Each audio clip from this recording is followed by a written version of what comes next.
The drinks had been circulating around pretty freely when Cannon and Woods got into a dispute over Cannon's niece, to whom Woods had been paying attention, much against that young lady's wish.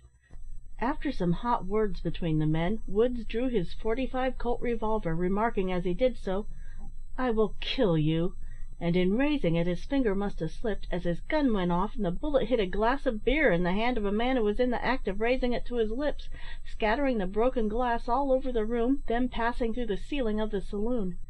In an instant Woods threw 3 bullets into Cannon, remarking as he did so, "I will kill you, for your niece is my heart's delight, and I will die for her."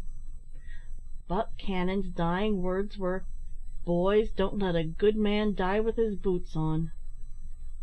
Along in the spring of 1879 we went to Dodge City, Kansas, with a herd of cattle for the market, and after they were disposed of, we boys turned our attention to the search of amusement.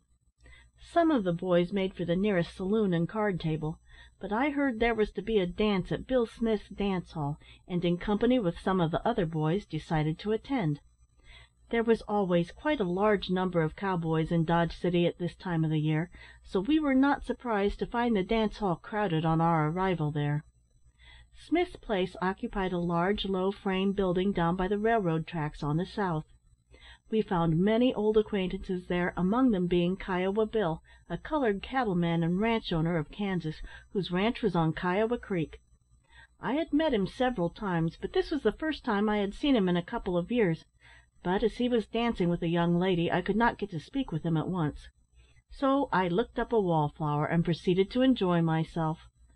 We had not been dancing long, when I became aware of a commotion over near the bar, and all eyes were turned in that direction. I soon ascertained the cause of the commotion to be a dispute between Kiowa Bill and Bill Smith, the proprietor of the place, who was behind the bar. Kiowa Bill, after finishing the dance with his fair partner, took her to the bar to treat her. Smith, who was tending bar, refused to serve her, saying she had enough already. Kiowa Bill told Smith he, Kiowa Bill, was paying for what she wanted to drink, and that he wanted her to get what she wanted. Smith said no, she could not have anything more to drink, as she had too much already.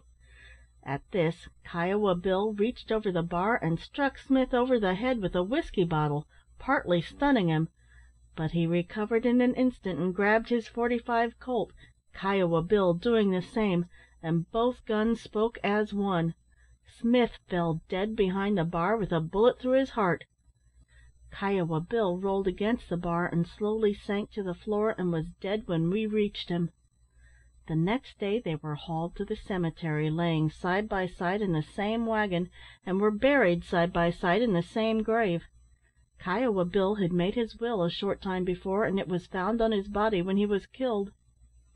I had known Kiowa Bill for several years, and was present at a shooting scrape he had 2 years before down in Texas, near the Arizona line. At one of the big round ups there, in 1877, myself and quite a crowd of the other boys were in camp, eating our dinner, when Kiowa Bill rode up. He had been looking after his own cattle, as he owned over 2,000 head himself.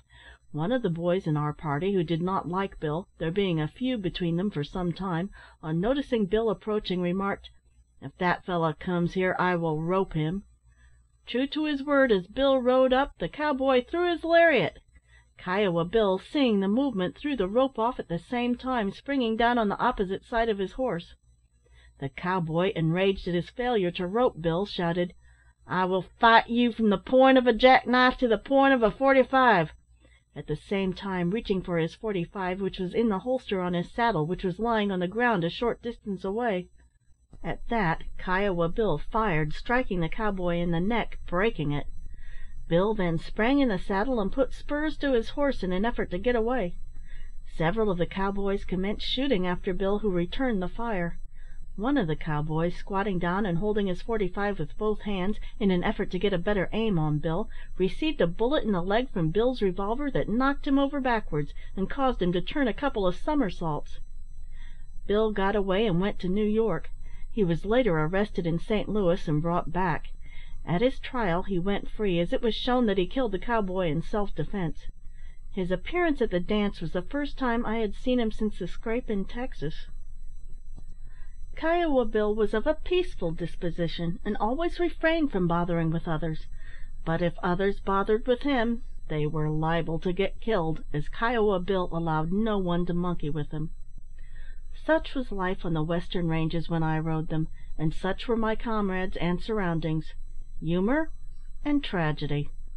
In the midst of life we were in death, but above all shone the universal manhood, the wild and free life, the boundless plains, the countless thousands of long-horned steers, the wild fleet-footed mustangs, the buffalo and other game, the Indians, the delight of living, and the fights against death that caused every nerve to tingle, and the everyday communion with men, whose minds were as broad as the plains they roamed, and whose creed was every man for himself, and every friend for each other, and with each other till the end. Another friend of the old times is Charles R. Campbell, superintendent of the Kelso mines.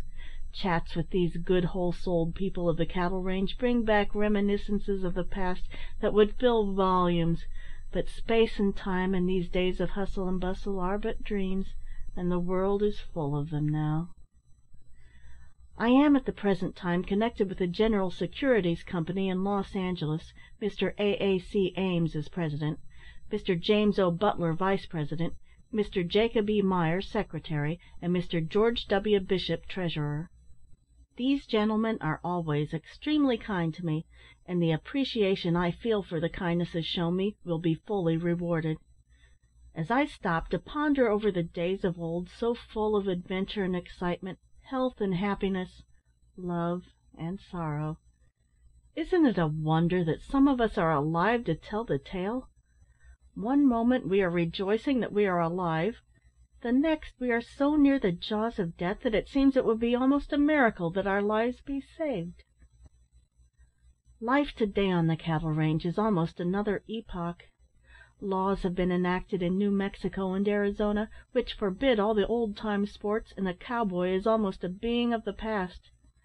But I, Nat Love, now in my 54th year, hale, hearty, and happy, will ever cherish a fond and loving feeling for the old days on the range, its exciting adventures, good horses, good and bad men, long venturesome rides, Indian fights, and last but foremost, the friends I have made, and friends I have gained.